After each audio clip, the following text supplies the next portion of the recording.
This is Killer Innovations, a show about ideas, creativity, and how you can innovate.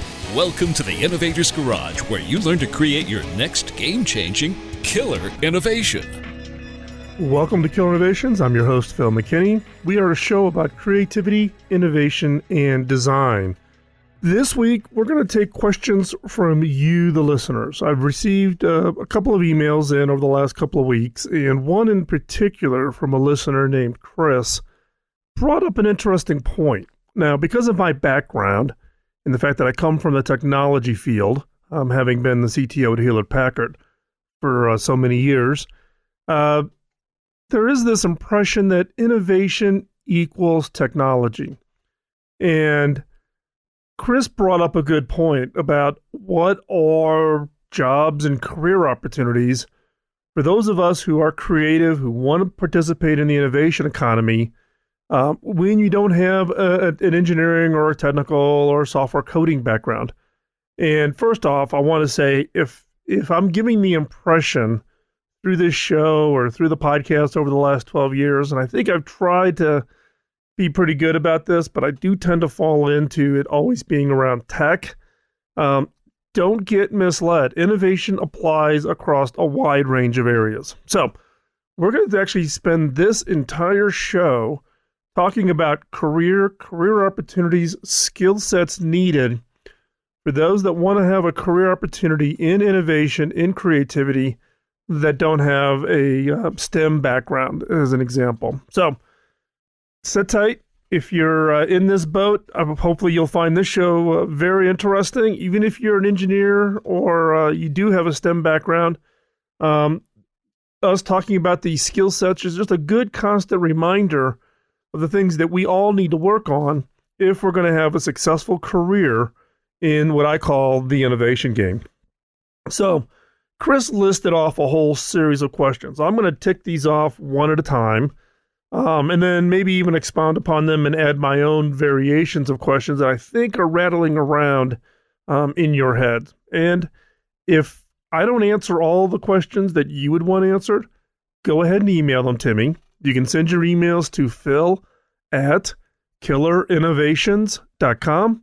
That's a direct email, comes directly to me, doesn't get filtered by any staff or anything like that. So you can ask your questions directly. I'll try to respond directly to email. A number of you have been asking me questions over on LinkedIn or Facebook Messenger. That's also a great option.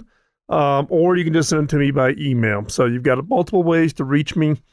And again, if you've got that question rattling around in your head, go ahead and ask them. And you never know, we might use them right here on the show. So let's get started. First off, the first question that Chris asked is Phil, what opportunities, including careers and fields, are available in the innovation space for those of us who are not STEM grads or lawyers? I like the or lawyers part to the end of that question. Again, many times people think innovation equals tech, and that is not the case. There are many, many jobs outside of tech. And I just did a recent search over on LinkedIn. I just went over to LinkedIn and looked for jobs under the word innovation. And I'm sitting here actually this morning in my studio, and I've got a screen up here, and I'm just going to walk through. Some of these are actually pretty interesting. I didn't realize how many jobs get posted over on LinkedIn. And all I did was do the word for innovation. And then your next screen, you'll get a list of things like people, jobs, posts, companies, groups, schools.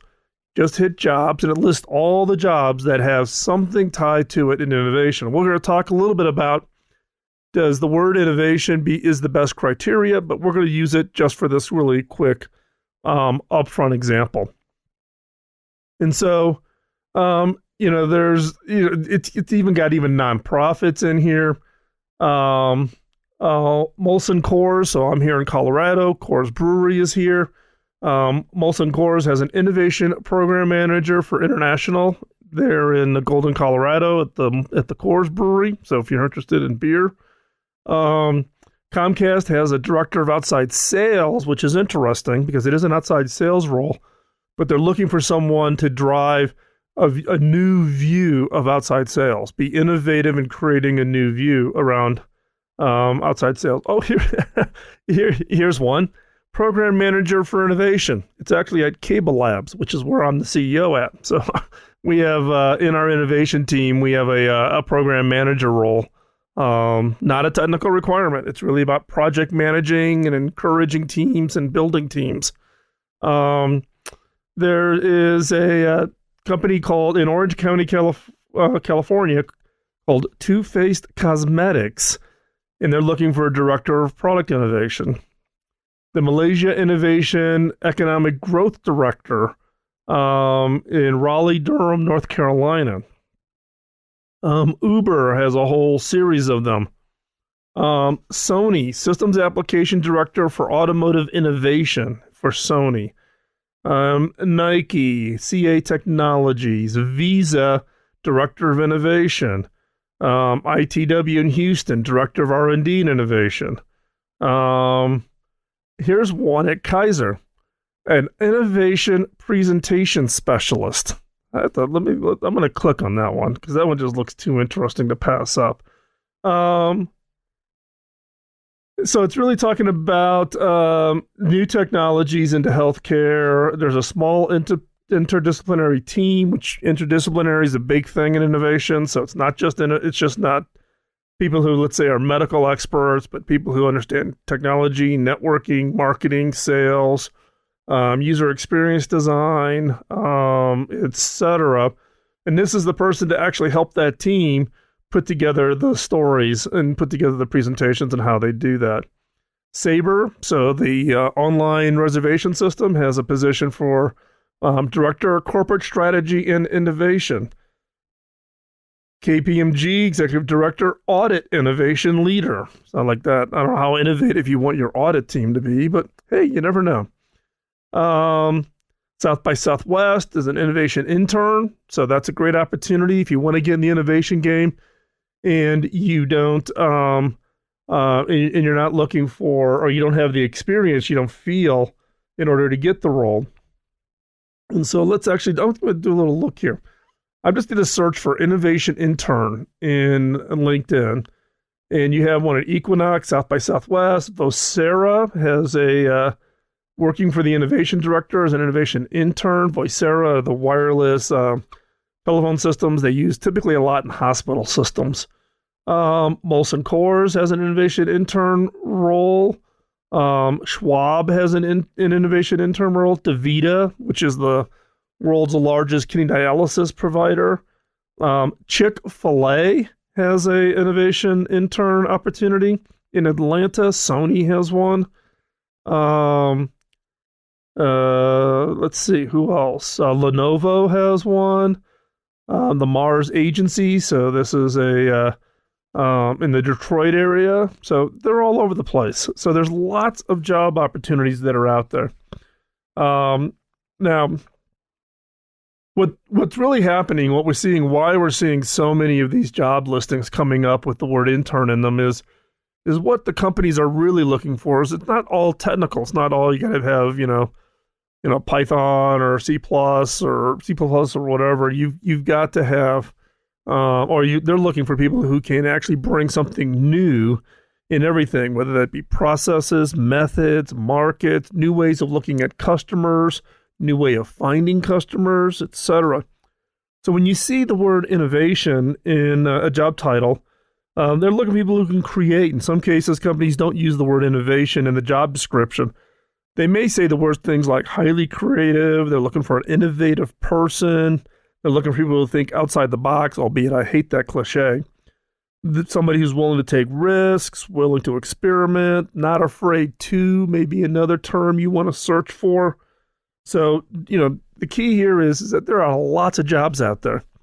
You need to go find the one that best fits you and not get caught in this mental trap that, you got to have 10 years of innovation experience and, a master's degree in computer science from Carnegie Mellon or whatever it is, right? In fact, we'll talk a little bit more about, degrees and certifications and are those important here following on into the show. So don't get hung up on that part of it. What you really want is you want to find the job that gets you excited, that you're going to be extremely passionate about it. You're passionate about healthcare, you're passionate about consumer goods, Are you passionate about, NGOs helping people in developing countries? All areas are looking for people who think differently and who are highly innovative, and that's you. So don't sell yourself short. These are opportunities for you to step out and really go forward with a highly creative opportunities and to leverage that natural creativity. So stay right there. We will be right back and continue our discussions around career opportunities and innovation outside of tech. And that is our focus for today's show. Be right back.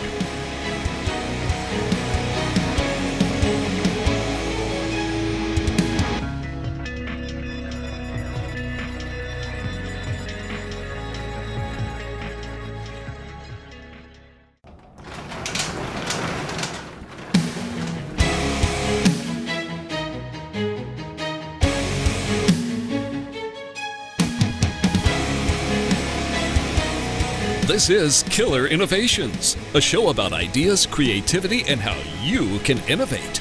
Welcome to the Innovator's Garage, where you learn to create your next game-changing killer innovation.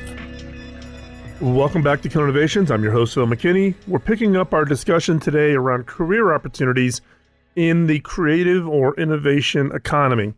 And I'm responding to an email that I got from a listener named Chris, who actually laid out a whole series of questions around how do you find, or what are those career opportunities for those that are not technically skilled or trained? So if you're not a software engineer, hardware engineer, deep technical in a specific field, are there career opportunities? That's fundamentally what Chris is asking in the email. And again, I want to apologize if I've left any impression in the past that innovation equals STEM or science, technology, engineering, and math kind of backgrounds. That is not the case. So in the last segment, we talked about what are some of those career opportunities, and I've just done this simple search on LinkedIn, looking for all jobs that are innovation related, and there's literally thousands of them. So hopefully that gives you the confidence that those are out there. So Chris's next question is, it seems to me that we are still largely in an ecosystem where credentialism and hard skills reign, where innovation/creative skills are ancillary. What are your thoughts? So, Chris, actually, this is another great question. I mean, this email, when Chris sent it to me this last week, just really opened my eyes to, I'm sure, a question that all of you have had, but just have not asked. And that is around, what is it you have to have as far as a skill set? Now, in the case of the innovation, there are very few degrees out there that are, quote, innovation. You get some universities that are doing undergraduate, graduate, and there actually are, crafted PhD programs out there around innovation. And then there's degree programs that are kind of ancillary, meaning that they are trying to create, maybe on the creative side, some form of a degree. So, in fact, it used to be years ago, I'd get this email a lot, either from students or from their parents around, my student, my child, or I finished my undergrad. This was in 2008, 2009. The economy is really bad. I'm thinking about just going on for my master's degree. What degree should I go for? And at that time, my advice is that if you had, let's say, an undergraduate that was in a technical field, I would recommend that your master's degree be in an MFA or Master's of Fine Arts. So you exercise your left brain and your right brain. Likewise, if you did a fine arts degree or a design degree or whatever is your undergrad, I would actually encourage you maybe to do your MBA for your master's. So you want to get both sides of that equation if you are academically inclined. What I'm not saying, though, is that you have to be academically inclined to be highly successful in the innovation game. Look, I didn't study innovation. I didn't study creativity. And I had a very successful career in the innovation game. And I'm still in this game, up to my eyeballs. My current role as the CEO at Cable Labs, we're 180 researchers, and every day we wake up and invent. That is what we get paid to do. So the other challenge is in the innovation and creativity game or industry or economy, we don't have a certification. It's not like a certification that you would get with other kinds of technologies or whatever. Now, The question is a certification even needed? Do you put some kind of like a certified public accountant? Do you put in a certified innovator, program in place? Is it needed? I don't know, maybe. Now, in some cases, people who've graduated from my Innovation Bootcamp course, which is a 5-day, really, really intense course, we teach it like 3 times a year. We've got one coming up here in the middle of October in Boulder, Colorado, actually CU Boulder. So people who've taken that bootcamp course have taken the completion of that course and taken it to their bosses and have justified creating an innovation team inside their organization. And that's been great. We've actually helped them on the side. We give them the course materials so they can actually run their own boot camps inside their own organization. And it's been going quite well, but that's more of an ad hoc or an informal. Now, I've been approached many times about creating some form of an innovation credential in the process for the industry. Now, it's similar to a tech certification.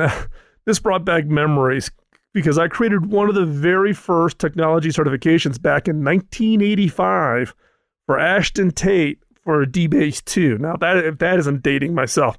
And if you're listening to this and you don't know who Ashton Tate is, you don't know who DBase 2 is, I'm going to guess you're too young to remember that far back. But, the whole technology industry got all wrapped up around these certifications, whether you want to be Cisco certified or Microsoft certified or whatever. And in this case, we've been asked about creating an innovation certification of some kind. And to be quite honest, what do you think? Would you, I'd love to hear your thoughts if you would find that useful.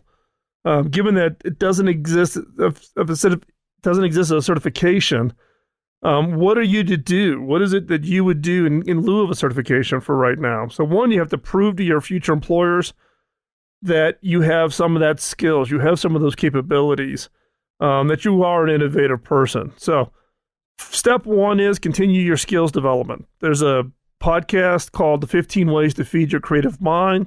I would listen to that podcast. There's a blog post over at Phil McKinney called The Top 5 Skills Every Chief Innovation Officer Needs. And so therefore I would read those to understand the skills needed. You don't need to become a chief innovation officer, but I think the skill set for a CIO are ones that you can apply to whatever level of innovation you are within your organization. And the second is portfolio projects.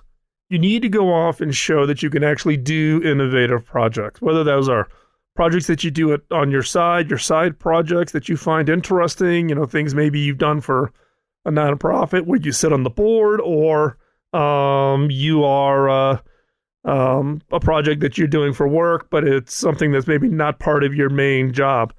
Having a portfolio, a way to show how you've used your innovative skills to go and identify a problem, solve a problem, execute on it, and have impact. Those kinds of portfolio projects are important, particularly in a new field where you're trying to find or create a job for yourself in the areas of creativity and innovation. So again, work on continuous skills development. This isn't somebody else's responsibility. This is yours. So find ways to keep your creative muscle exercised. Find out those skills that you think you're going to need to be successful in the innovation game and start working on and using them now. And then start building up this portfolio. Start building up a portfolio that you can show current and future employers how your innovative and creative skills are really going to have that impact. So stay right there. We're going to take another quick commercial break. We're going to continue our discussion talking about career opportunities in the innovation space and how you, even if you don't have a technical background, will be able to find those career opportunities if you really want to win and you really want to have a career in the innovation or innovation creative economy. So stay right there. We're going to be right back after this short commercial break. You're listening to Killer Innovations on the BizTalk Radio Network.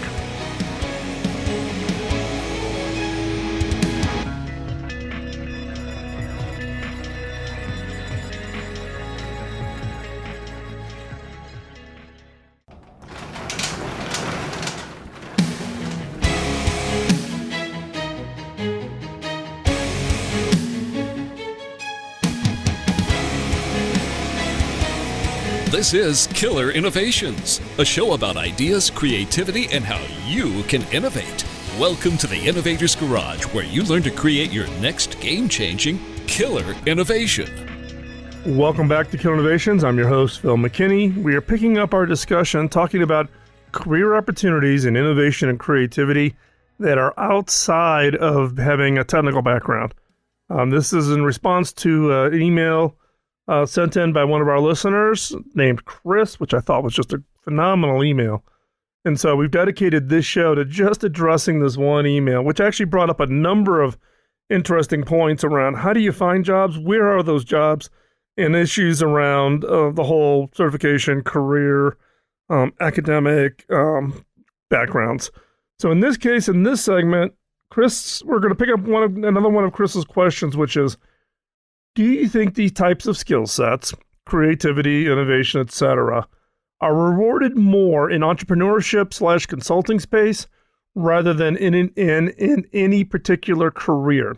Now, actually, I don't think so. I don't think it's specialized just in whether it's consulting, whether you work for a company like an IDEO or you're trying to create an innovation career as an innovation coach or whatever. I don't think it's only those careers or job titles that would be the obvious first link. Overall, I think executives are keenly aware of the importance and the role of innovation. Now, it's not universally spread across all careers, all opportunities, and all geographies. Now, a recent study said that 81% of CEOs said, quote, innovation and creativity were important to their share price. And let me tell you, if for a public company, the most important thing that a CEO gets focused in on is the share price. Now, if 81% of CEOs recognize that it's important, then that is going to be a priority for them. Now, the real question or challenge is it gets tied up in a lot of HR issues and changing the process within organizations, etc. Now, the challenge also is while the CEOs say it's important, they also know that they're not doing it right. The score was something like 41% of companies think that they've kind of have it figured out. They know how to leverage it. They know it's important, but only 41% are confident that they know how to do it. They know what it is, but not how. And part of the role of all of us in the innovation and creative economy is to help take that number of 41 companies who get it right and take it to 90% to get it right. So companies need help, and they're out there looking for people who can help them. Now, let's talk about the reward portion of it. Now, there's a lot of different ways that companies construct reward programs around the innovation or creative economy. The most obvious one is bonus, right? You get paid a bonus if a project goes really successful.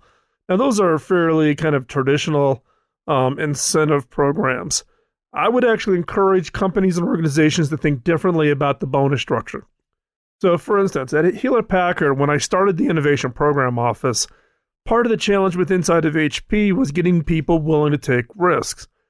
The average tenure, when I joined HP, which was right after the Compaq merger, the average tenure for a pre-merger HP employee, now this is HP employee pre-merger, meaning they were a long-term HP employee before the combined companies.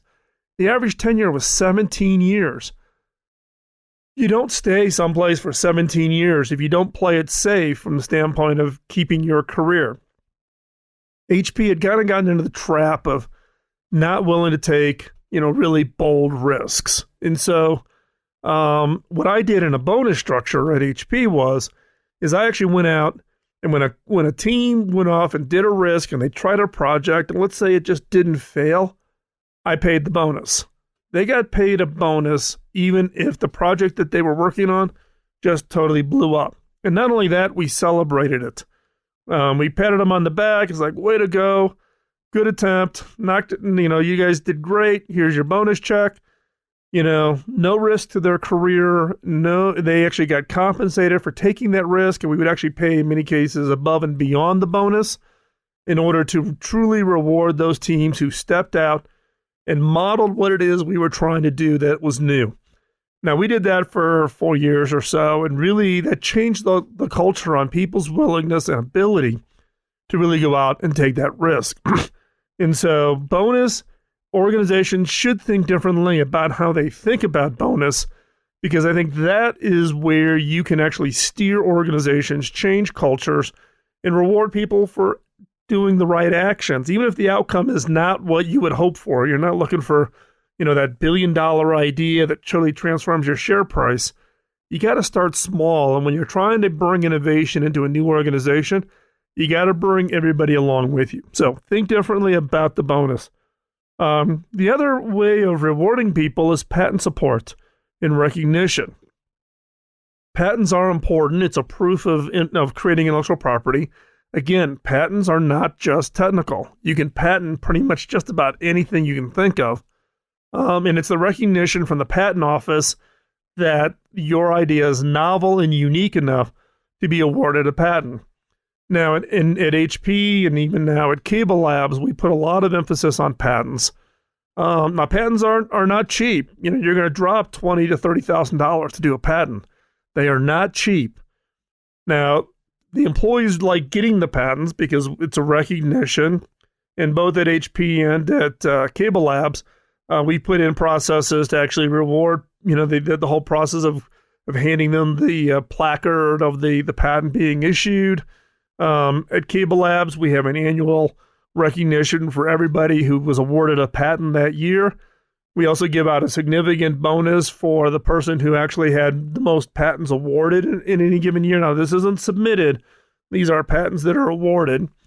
The patent team, the legal side of the organization, actually votes, and they give an award for the best written patent, meaning the most thorough work done by the engineering team before it came into legal to actually craft and write the patent. The other unique thing about a patent is that's credibility that goes with you no matter where you go in the industry or what your next job is, because you've done that. It's a recognition, in this case by the patent office. You can list it on your resume, and it brings credibility that, wow, you can create something that gets recognized as being unique and novel. So patents and companies' willingness to invest that $20,000 to $30,000 for you to get that patent, we should think about that as another way to incentivize people to invent and to create. The other one that I think is important is career path. So companies that have put together unique career paths can signal to the marketplace that they support innovation and creativity. The one I'm most familiar with is TCP, Technical Career Path. We had this at HP. It was put in place by, before I even actually got there, by Gary Campbell, who's still at HP Enterprises as the CTO for HPE and a bunch of other people at HP. And I fell in love with it. It's a career path that is fully parallel to the executive career path. And so as you get into the higher levels, like an HP fellow or an HP senior fellow, an HP senior fellow gets compensated at the same level as a senior vice president at HP, which includes the same level of stock options, the same level of cash and bonus, incentive programs, etc. So in that case, you don't have to give up your technical career or the things that you really like, being an individual contributor, and jump to management in order to continue to advance your career and your pay and your compensation, your bonus, your stocks, those kinds of things. So I think career path is one of the ways that organizations can signal to the marketplace that they support and embrace innovation and creativity. At Cable Labs, we have a TCP, but we apply it to everybody. You can be in IT, you can be in finance, you can be in operations. It doesn't matter. Anybody and everybody can be on the TCP. The other is around budget and flexibility to pursue innovations. So in this case, this is an organization really around innovation. Follow the money.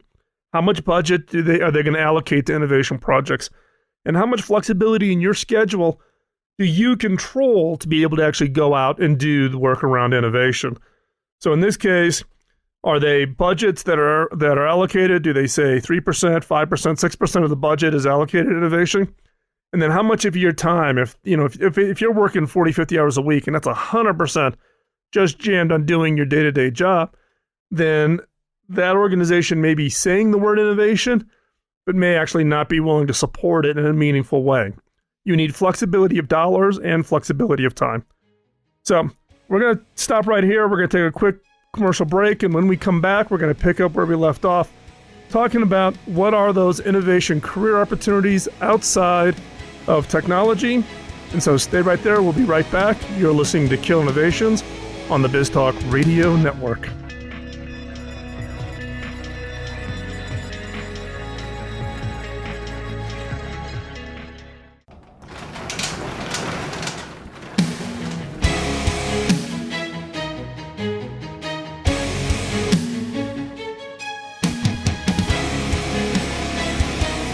This is Killer Innovations, a show about ideas, creativity, and how you can innovate. Welcome to the Innovator's Garage, where you learn to create your next game-changing killer innovation. Welcome back to Killer Innovations. I'm your host, Phil McKinney. We're going to pick up again where we left off. We had a listener, Chris, send in this email with some great questions, and I want to hop on to one that he, really summed up kind of at the end of his email that I thought was really poignant. And the question is, for example, I enjoy everything concerning creativity techniques, problem identification, developing new things, solving problems. I am unclear how any of these skills directly translate to any one career in today's world, even though we are supposedly in the creative economy. Well, I would think the way to think about this is that, just like you were in school, we had reading, writing, and arithmetic. And I'm working with a number of countries in the innovating their educational systems. The most prominent one is the work I'm doing in Rwanda in trying to design a new curriculum. We're not setting that curriculum up to be reading, writing, arithmetic, creativity. We are still teaching the reading, the writing, and the arithmetic, but what we're doing is we're laying innovation and creativity across all of those courses. Same way in the business world. Organizations have innovation teams, and their part of that role is to be a catalyst. But it doesn't matter what your job function is, whether you're an accounts payable clerk, you're an executive assistant, you're the front desk receptionist, you're the facilities person setting up conference rooms for meetings or doing catering for lunch events. It doesn't matter what your role is, innovation lays across all of that. So it's not a separate box or it's how do you bring the creativity? How do you bring the innovative thought to everything you do? How do you become more innovative in doing the catering? How do you become more creative in reducing the burden of, getting bills paid or submitting your expense report? How do you become more creative or innovative in bringing new tools into the IT department so that it allows the rest of the organization to be much more creative and much more able to do their job? And so the key there is you have to have a skill set that on your creative muscle side that allows you to be apply that to anything and everything that you're working on. So the step one is you've got to keep that creative muscle well exercised and well developed. And so the one thing that I would suggest you do is hop on over to philmckinney.com, and I'll have all the links that I've mentioned I will have in the show notes. But in philmckinney.com, there's a blog post called 9 Daily Exercises That I Do to Keep My Creative Muscle in Shape. And these are actually the 9 exercises that I do every day. Now, like every other exercise, whether it's on my treadmill or whatever, for my physical exercise, I don't do it 100% every day.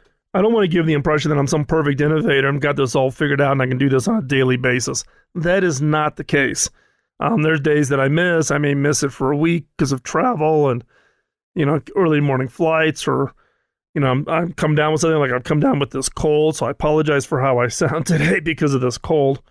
But we do need to be committed to exercising that creative muscle.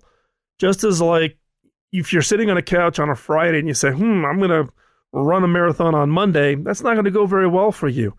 If you say, hey, I want to run a marathon a year from now, you get up off that couch on Monday and you start walking. Maybe you walk around the block.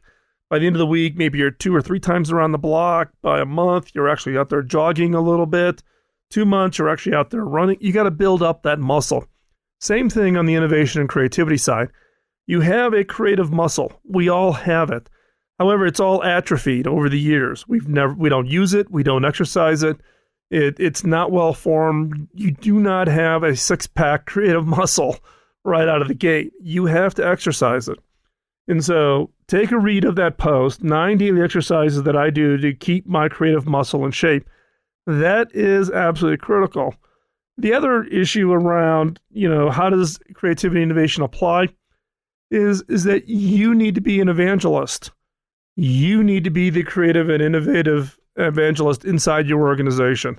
You need to help yourself communicate and share where innovation and creativity is applied or could or should be applied to a project or an activity within your organization. The fact of the matter is if you're not going to be the evangelist, look, you're listening to this show. Some of you have been listening to this show for more than a decade, right? You are committed to this creative and innovation economy. And if I don't evangelize it and you don't evangelize it, we're not going to change the mind share of the people that are out there. You need to evangelize. In the case of just my own personal example, I pitched the formation of the Innovation Program Office before I became the CTO at HP. I didn't wait for somebody else to do it. I pitched it, and in return, we created the Innovation Program Office, and then I became the CTO. So be bold, get out there, and propose it. Don't wait for other people. You need to be the evangelist. So hopefully today's show is equipping you with some encouragement and some skills and some maybe a little rebuking. We need to get out there and exercise that creative muscle. But you don't have to have a technology background. You don't need to be a software engineer or a hardware engineer or a web guy or gal in order to be successful in the innovation and creative economy. You don't need to be a graphics designer, etc. Anybody and everybody has this skill. You just need to exercise this skill in order to be highly successful. So with this, we're going to wrap up today's show. Chris, I know you're listening, and I appreciate the email. For those of you who have other questions that you would like answered as part of the show, things that you've always wondered about, go ahead and submit them in. Send them to phil@killerinnovations.com. Those come directly to me. They don't get filtered by anybody, and I greatly appreciate that. Also, if I could ask one favor before we go, if you could hop on over to iTunes, leave us a rating. It's a big help for us. One, I like to read those ratings and reviews just to kind of see where we're getting it right and where we may not be getting it right. And also, it helps get the word out. It helps raise the ratings of the show and allows more people to hear about us and what we're doing. And don't be shy. Tell other people about Killer Innovations. And with that, we're going to talk to you next week. Hope you have a great week. Get out there and innovate. Don't let the innovation antibody get you down. You're listening to Killer Innovations on the BizTalk Radio Network.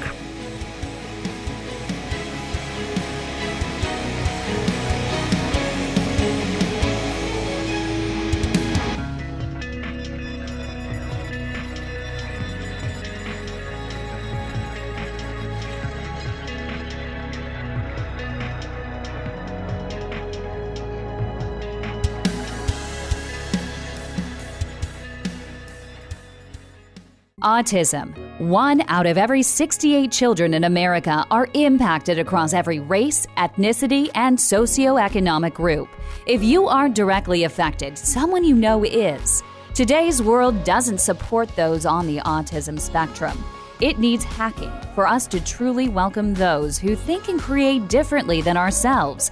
We're Hacking Autism, a nonprofit charity with a mission to hack therapy, technologies, and career opportunities that improve the personal and professional lives of people on the autism spectrum. We believe that everyone can play a role in supporting those on the autism spectrum so that they can show their unique talents and abilities in this fast-paced world. You aren't powerless in this fight. Use your gifts and talents to make a positive impact. Join us in making a difference. Go to hackingautism.org to learn more. Carpenters have their hammers and saws. chefs have their outfitted kitchens, and musicians have their instruments. A craftsman's ability to do their job is dependent on having the right tools. So where does an innovator, someone who takes an idea and makes it real, find the right tools to do their job? Outfit your innovator's garage by visiting innovation.tools. Innovation.tools is an online store created by innovators for innovators. It's where you will find tested and proven tools to help you create that next great product or service. These tools include books, audio training, video training, brainstorming how-tos, and much, much more. And for a limited time, listeners of Killer Innovations will get 25% off on your first order by using the discount code RADIO at checkout. And 100% of our profits from your purchases will be donated to charity. So go to innovation.tools and create that next great innovation. Rwanda is a shining example of how the global community can come together and rebuild a country after a devastating genocide. But there is still more that needs to be done. In the rural villages, students are crowded into schools with no electricity, no running water, no internet access, and limited sanitation. Will these kids be ready to continue the rebuilding of Rwanda, or will they be dependent upon others? Through education and employment, boys and girls have an equally promising future that can transform their struggling communities. For $20 a month, a child can be educated and a community strengthened. By supporting Pioneer Education Africa, a 501c3 charity, you partner with others to provide education that will prepare a generation to take on the task of self-reliance. 100% of the proceeds received go directly to the education of the children. Visit pioneereducationafrica.com to find out more.